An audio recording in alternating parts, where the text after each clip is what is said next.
Hello అందరికీ, welcome to my channel. స్టోరీలో చాలా డౌట్స్ ఉన్నాయని అడుగుతున్నారండి. అది ఒక్కొక్కటిగా రివీల్ చేస్తాను. నేను వెంటనే రివీల్ చేయలేను. ప్రతి ఎపిసోడ్లో ఒక్కొక్కటి ఏదో ఒకటి రివీల్ చేస్తూ ఉంటాను. త్వరగా ఎండ్ చేసేయమంటారా లేదా కంటిన్యూ చేయమంటారా అనేది నాకు కామెంట్స్లో చెప్పండి. అండ్ సబ్స్క్రైబ్ చేసుకోండి ప్లీజ్. హీరా ఇంట్లోకి వెళ్ళిపోయి ఎవరి వైపు చూడకుండా నేరుగా తన రూమ్లోకి వెళ్ళిపోయింది.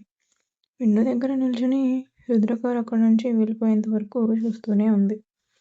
రుద్ర వెళ్ళిపోయే వరకు అక్కడే ఒంటరిగా నిల్చొని చివరికి కర్టెన్ క్లోజ్ చేసేసి తన బట్టలు తీసుకుని ఫ్రెష్ అవ్వడానికి వాష్రూమ్లోకి వెళ్ళిపోయింది. షవర్ కింద నిల్చున్నా కూడా పదే పదే రుద్ర పెట్టిన ముద్దే గుర్తొస్తుంది. ఆ జ్ఞాపకం గుర్తొచ్చిన ప్రతిసారి ఆమె రెండు చెంపలు ఆటోమేటిక్గా ఎర్రబడుతున్నాయి. మళ్ళీ ఎప్పుడు కలుస్తారో అని ఆలోచించగానే ఆమె ముఖంలో చిరునవ్వు మాయమై మళ్ళీ బాధ కనిపించింది. ఫ్రెష్ అయి బయటకు వచ్చి నైట్ సూట్ వేసుకుని మంచం మీద పడుకుంది. ఎందుకో ఇవాళ ఆమెకి చాలా ప్రశాంతంగా అనిపించింది. కొన్ని రోజుల తర్వాత తన శరీరం మొత్తం చాలా ఫ్రీగా ఉన్నట్టుగా అనిపించింది.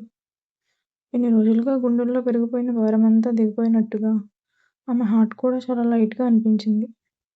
అప్పుడే వాళ్ళమ్మ వచ్చి తలుపు తట్టి హీరా భోజనం చేద్దుకునిరా అని పిలిచారు. హీరా బెడ్ మీద నుంచి లేచి కిందికి వచ్చింది.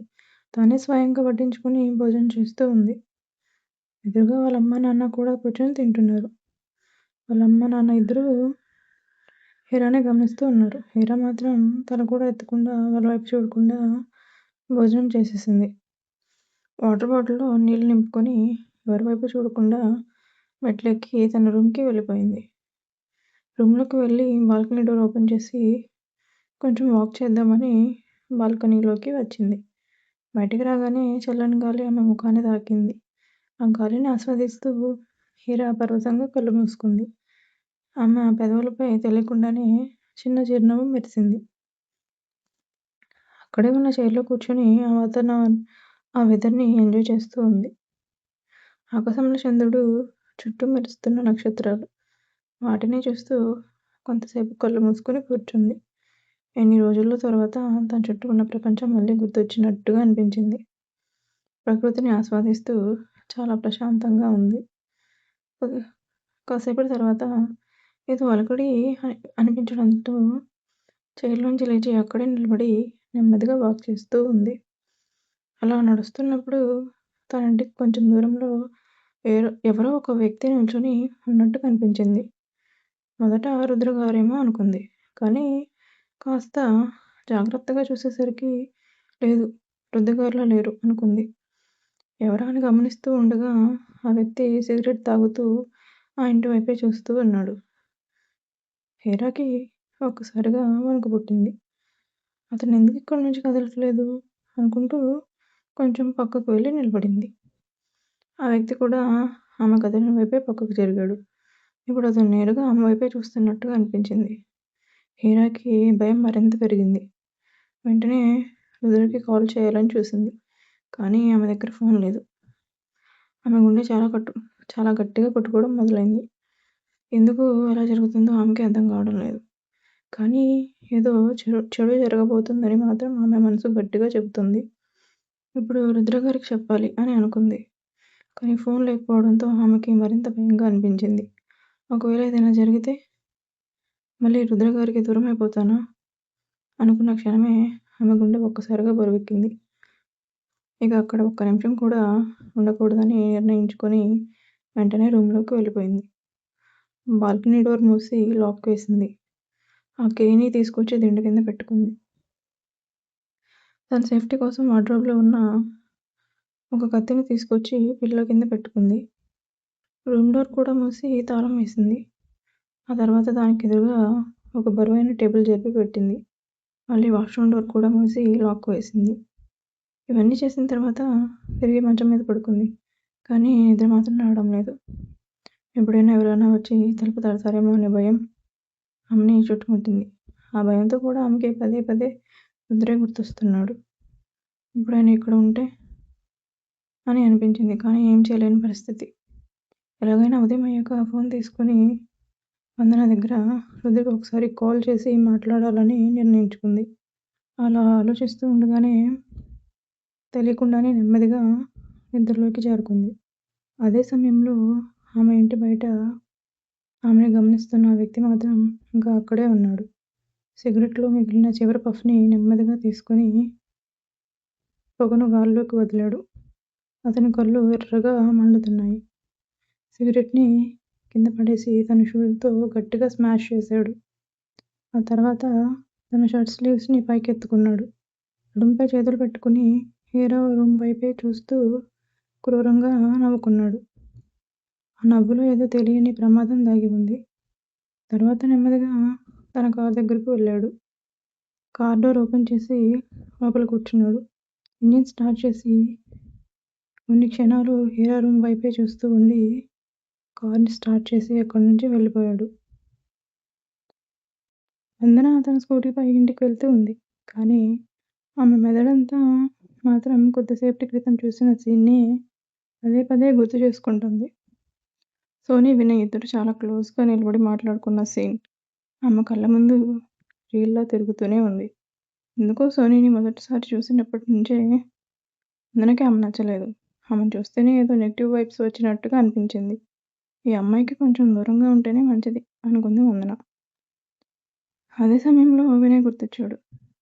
ఇదంతా ఈ పిచ్చి వినయ్‌కి ఏం తెలుస్తుంది? ఛీ! ఎలాంటి వాళ్ళతో మాట్లాడాలో కూడా తెలీదు. వెధవ ఊరక నోరేసుకొని నా మీద పడిపోతాడు. ఛీ! అని మనసులోనే వినయ్‌ని తిట్టుకుంటూ స్కూటీ నడుపుతుంది. అప్పుడే ఆమె చూపు పక్కకు వెళ్ళింది.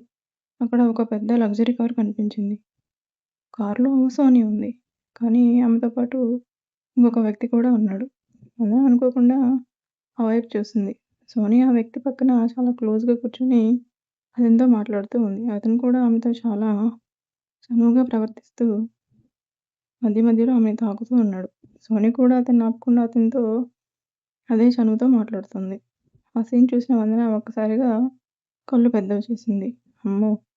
ఇది మామూలుది కాదుగా అని మనసులో అనుకుంది. బాబోయ్! చాలా పెద్ద తేడా క్యాండిడేట్‌లా ఉంది అని అనుకుంటూ ఆమె ముఖం చిట్లించింది. ఛీ! ఆఫీస్‌లో ఒకడు, బయటొకడు. అమ్మో! ఇలా ఉన్నారేంటి బాబోయ్! అని అనుకుని వందన తన స్కూటీ వేగాన్ని కొంచెం పెంచి అక్కడి నుంచి వెళ్ళిపోతూ ఉంది. కొంత దూరం వెళ్ళిన తర్వాత వందనకి రోడ్డు పక్కన ఒక చిన్న పాప కనిపించింది. పాప చేతిలో ఉన్న బొమ్మ కింద పడిపోయింది. ఆ బొమ్మ కోసం పాప తన తల్లి చేతిని విడిచి వెనక్కి రోడ్డుపైకి పరిగెత్తింది. అదే సమయంలో సోనీ ఉన్న కారు అదే వైపు వస్తుంది. వందన దూరం నుంచే ఆ సీన్ చూసింది. అయ్యో పాప అని ఒక్కసారిగా కంగారు పడింది. అమ్మో! కారొస్తుంది కనీసం ఆ పాప కూడా కనిపించట్లేదా అని అనుకుంది. సోనీ వాళ్ళ కారు వేగంగా దగ్గరికి వస్తుండడంతో వందన వెంటనే తన స్కూటీని వేగంగా నడిపి వాళ్ళ కారుకి అడ్డంగా వెళ్ళి ఆపాలని చూసింది. కారు దగ్గరికి రాగానే వందన తన స్కూటీని అడ్డంగా పెట్టి ఒక్కసారిగా బ్రేక్ వేసింది. కారులో ఉన్న వ్యక్తి సడన్‌గా స్కూటీని చూసి గట్టిగా బ్రేక్ వేశాడు. కారు ఒక్కసారిగా ఆగిపోయింది. అంత సడన్‌గా బ్రేక్ వేయడంతో సోనీ ముందుకు జారి ఆమె ముఖం డాష్‌బోర్డ్‌కి తగిలింది. ఆమె పెట్టుకున్న లిప్‌స్టిక్ కూడా చెరిగిపోయింది. వందన మాత్రం ఒక క్షణం కూడా ఆగకుండా స్కూటీ దిగి వెంటనే ఆ చిన్న పాప దగ్గరికి పరిగెత్తింది. పాపని ఎత్తుకొని రోడ్డు పక్కకు తీసుకొచ్చింది. తర్వాత పాప తల్లిదండ్రుల దగ్గరకు వెళ్ళి, "పాపని చూసుకోవాలి కదండీ! చిన్నపిల్ల రోడ్డు మీదకి ఎలా వెళ్ళిందో కూడా గమనించరా?" అని కొంచెం గట్టిగానే మందలించింది. పాపని వాళ్ళ తల్లిదండ్రులకు అప్పగించి, "ఇకనైనా జాగ్రత్తగా చూసుకోండి" అని చెప్పి వెనక్కి తిరిగింది. అప్పటికే సోనీ కోపంతో కారు డోర్ తెరిచి బయటకు వచ్చింది. ఆమె ముఖం కోపంతో ఎర్రబడింది. వందన దగ్గరకు వచ్చి ఆమె చేతిని పట్టుకొని లాగి, నీకేమైనా పిచ్చా? రోడ్డు మధ్యలో ఎవడైనా బైక్ ఆపుతాడా? అని కోపంగా అరిచింది. వందన ఆమె వైపు చూసింది.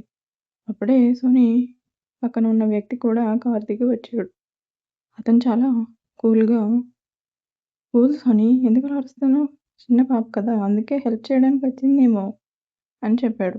అతను వందన వైపు కూడా కొంచెం వంకరగా చూస్తూ. అతన్ని చూడగానే వందనకి మరింత చిరాకొచ్చింది. బుద్ధి లేదా? కారు ఎదురుగా పాప ఉంది. ఆపాలని తెలీదా? కొంచెం ఉంటే ఆ పాపకేమైనా జరిగితే ఏం చేసేవారు అని వందన ఇద్దరిని గట్టిగా ప్రశ్నించింది. సోని మాత్రం ఏమాత్రం తగ్గకుండా అది వాళ్ళ అమ్మ నాన్నలకు ఉండాలి, నీకేంటి